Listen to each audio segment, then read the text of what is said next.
Hello everybody, in today's video I'm going to show you how you can switch from inches to centimeters in Google Docs. As you can see, if you look at the top of my page, you can see that I'm currently on the inches. You can also see that if you click on File, Page Setup, and here you can see margins in the inches.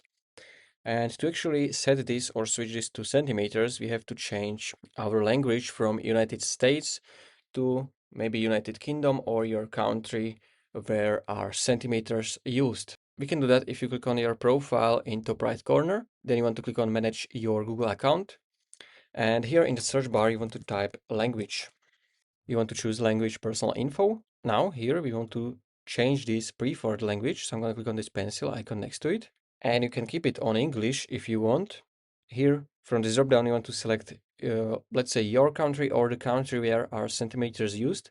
So I could either click on Slovakia, which is my country, or I can go and I can click on United Kingdom, then I can click on save.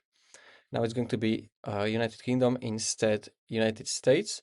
Now if you refresh your Google Docs, it should switch from inches to centimeters, as you can see. You can also see that if you go again to page setup, and we have margins in the centimeters, not inches. So this is the way how you can switch this. If you found this video helpful, consider subscribing for more tutorials like this one.